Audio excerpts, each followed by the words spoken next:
NDA में सीटों का हो गया बंटवारा। मुख्यमंत्री श्री नीतीश कुमार अब नहीं रहे बड़े भाई की भूमिका में। जीतनराम मांझी के साथ हो गया फिल्मों वाला खेल।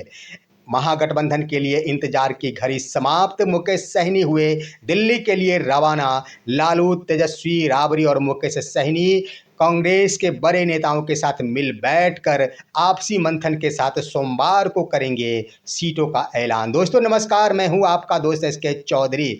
आखिरी तौर पर महागठबंधन की ओर से जिसका इंतजार किया जा रहा था वो पल भी समाप्त हो गया है। वो क्या था दोस्तों? महागठबंधन के तमाम घटक दल और बड़े बड़े दिग्गज नेता, चाहे वो राहुल गांधी क्यों न हो, चाहे वो तेजस्वी प्रसाद यादव क्यों न हो, चाहे वो यहाँ पर मुकेश सहनी ही क्यों न हो, चाहे वो खरगे साहब ही क्यों न हो, उन सभी की ओर से यही आशाएं देखी जा रही थी कि एनडीए में आखिर सीटों का फार्मूला क्या बनता है। और सीटों का फार्मूला का बेसब्री से इंतजार किया जा रहा था कि जो ही सीटों का ऐलान होता है, सीटों का फार्मूला तय कर दिया जाता है, कैंडिडेट जब महागठबंधन के तमाम घटक दलों के सामने आ जाएंगे कि आखिर एनडीए की ओर से कौन कौन से प्रत्याशी किस सीट के लिए उतारे गए हैं, उसके अनुसार ही महागठबंधन अपने उम्मीदवार खड़ा करेंगे। तो इसका इंतजार समाप्त हो गया। आज एनडीए की ओर से सीटों के बंटवारे को लेकर ऐलान कर दिया गया है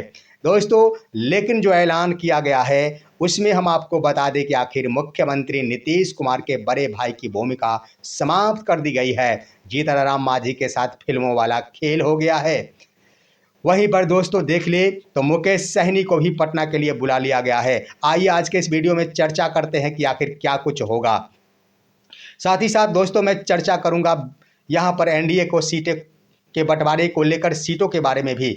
लेकिन इससे पहले एक गुजारिश करना चाहूँगा, अगर आपने अभी तक हमारे इस चैनल शौर्य हिंदी न्यूज़ को सब्सक्राइब नहीं किए हैं तो कृपया अभी सब्सक्राइब कर लेंगे, क्योंकि मैं जो भी बताऊंगा बिहार चुनाव से जुड़े मसले को बिल्कुल सटीक विश्लेषणों से ही आपको रूबरू कराऊंगा। दोस्तों चुनाव से जुड़ा यह मेरा नया चैनल हो सकता है, लेकिन मेरा चैनल एजुकेशनल क्षेत्र में बिहार में तहलका मचा चुका है। इसलिए बिहार चुनाव को लेकर भी मैं तहलका मचाऊंगा। इसलिए अभी हमारे इस चैनल को सब्सक्राइब जरूर कर लेंगे। सबसे पहले आइए दोस्तों हम महागठबंधन की बातें तो कर ही लेते हैं, उसके बाद हम बातें करेंगे एनडीए में आखिर सीटों का जो ऐलान हुआ है उसके अंतर्गत क्या कुछ हुआ है। दोस्तों बता दें कि अंतःगत्वा लालू प्रसाद यादव, तेजस्वी प्रसाद यादव और राबड़ी देवी पहले निकल गई वहाँ दिल्ली में। दिल्ली की जो योजना है उसके अनुसार स्पष्ट कर दिया गया है।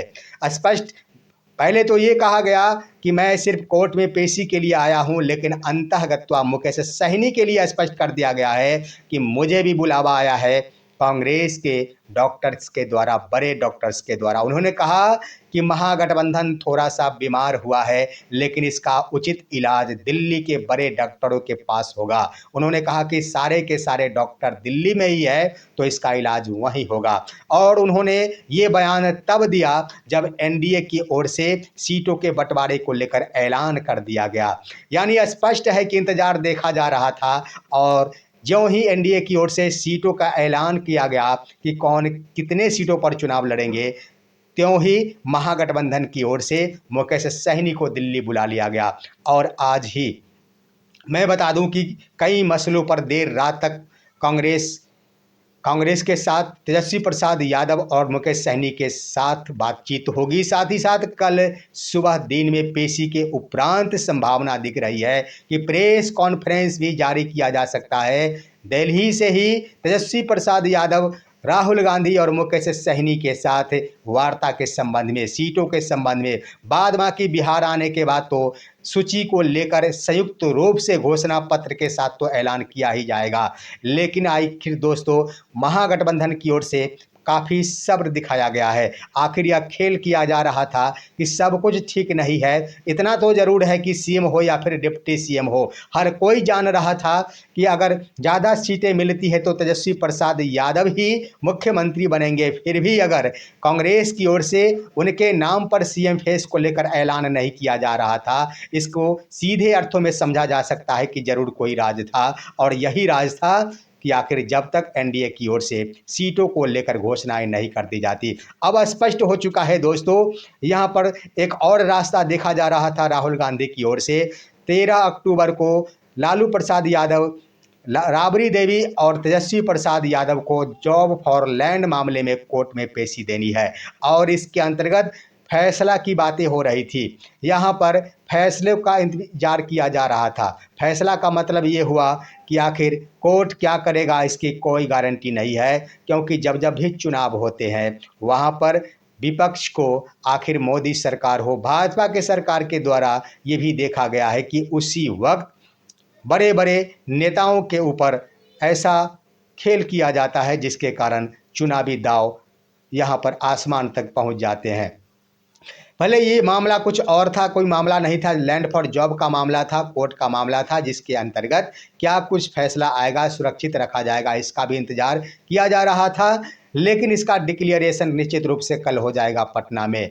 और इस तरह से महागठबंधन को लग रहा है कि ज्यों ही सीएम फेस को लेकर आखिरी घोषणा की जाती है, डिप्टी सीएम फेस पर भी घोषणाएं कर दी जाएगी। सीटों के बंटवारे को लेकर सब कुछ स्पष्ट हो जाएगा वो सोमवार को। लेकिन आइए अब हम बातें करते हैं दोस्तों कि ये तो महागठबंधन की बातें हुई। अब संभावना दिख रही है कि किसी भी प्रकार की कोई तल्लखी नहीं रहेगी महागठबंधन के घटक दलों के बीच, क्योंकि आखिर सिंबल भी बांटा गया है या फिर उम्मीदवार भी उतारे गए हैं। तो जितने सीटों पर सहमति बनी थी उससे ज़्यादा सीटों पर यहाँ पर उम्मीदवारों को सूचित नहीं किया गया है। अंदर खाने उससे कम उम्मीदवारों को ही सूचित किया गया है महागठबंधन के तमाम घटक दलों की ओर से। यह बड़ी बात है। अब आइए दोस्तों, जो एनडीए की ओर से खेल किया गया है, सीटों का बंटवारा तो हो गया, लेकिन मुख्यमंत्री श्री नीतीश कुमार के साथ बड़े भाई की भूमिका की मान्यता को ही समाप्त कर दिया गया।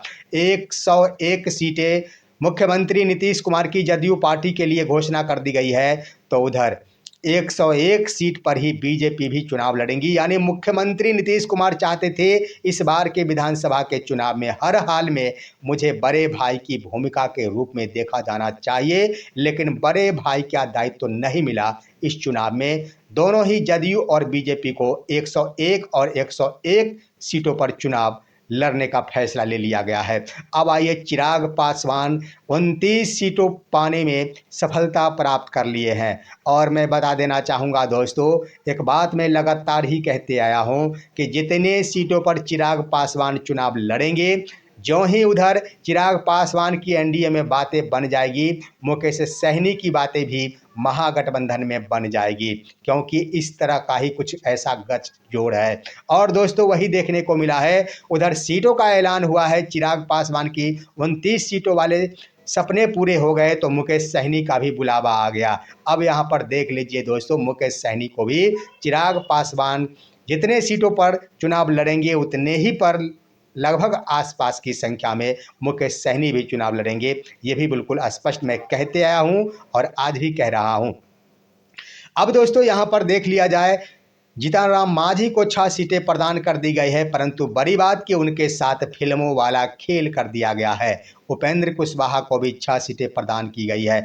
आइए संभावित सीटों के बारे में आपको मैं बता देना चाहूँगा, उसके बाद बताऊँगा कि आखिर कौन सा खेल हुआ है जीतन राम मांझी के साथ। दोस्तों यहाँ जीतन राम मांझी को पिछली बार जो सीटें मिली थी 7, उसके बदले इस बार 6 सीटें दी गई है, जिसमें है गया जी के टेकारी सीट, उसके बाद अतरी सीट है, इमामगंज सीट है, बराचट्टी सीट है, सासाराम सीट है, कुटुम्बा सीट है और जमुई जिला का सिकंदरा वो सीट है। यानी कुल मिलाकर टेकारी, अतरी, इमामगंज, बराचट्टी, कुटुम्बा और सिकंदरा यह सीटें प्रदान की गई है। आइए उपेंद्र कुशवाहा के लिए संभावित सीट, और इस पर ही मुहर लगेगी, इसमें ज़्यादा अंतर नहीं है, सूत्र के अनुसार, विशेष खबर के अनुसार मैं बता रहा हूँ। उसके बाद ये है, उपेंद्र कुशवाहा को सासाराम सीटें दी गई है, दिनारा सीट दी गई है, उजियारपुर समस्तीपुर जिला का सीट है, महुआ का वैशाली का महुआ सीट है, बाजपट्टी सीट है और मधुबनी सीट दे दी गई है, 6 सीट दे दी गई है।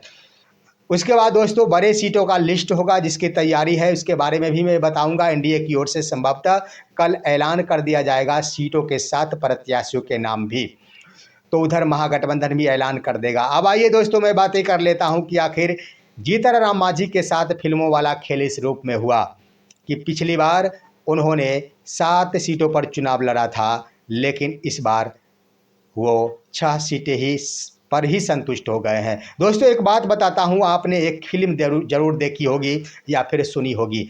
एक नेताजी थे और वो अपनी तमाम जनता की समस्याओं को लेकर एक जिलाधिकारी यानी डीएम के आवास पहुंचे थे, डीएम कार्यालय पहुंचे थे और वहां जाने के बाद उन्होंने बड़े जोरों शोर से जनता के मुद्दे को डीएम साहब के कार्यालय के समक्ष उठाया था। जोरदार तरीकों से उन्होंने नारेबाजी की थी डीएम साहब के विरोध में।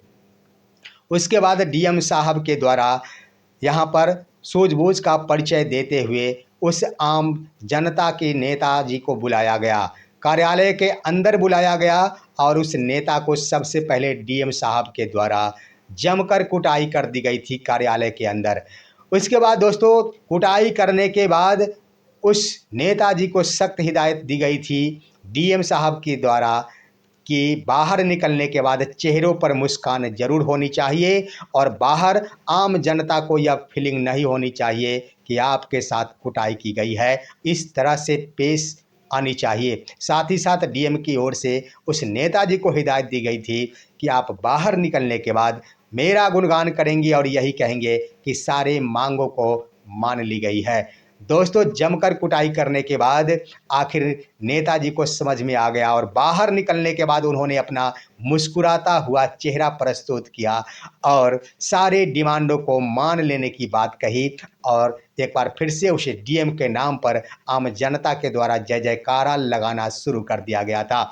ये एक फिल्मों की कहानी है दोस्तों, लेकिन ठीक की वही प्रकार देखने को मिला है जब एनडीए की ओर से सीटों का ऐलान हुआ है। जीतन राम मांझी कल तक यही कहते आ रहे थे कि या तो 15 सीट दीजिए और नहीं तो इस्तीफा ले लीजिए। उन्होंने अपने निजी कार्यकर्ता को कहा था कि मेरा रिजाइनेशन लेटर तैयार कीजिए।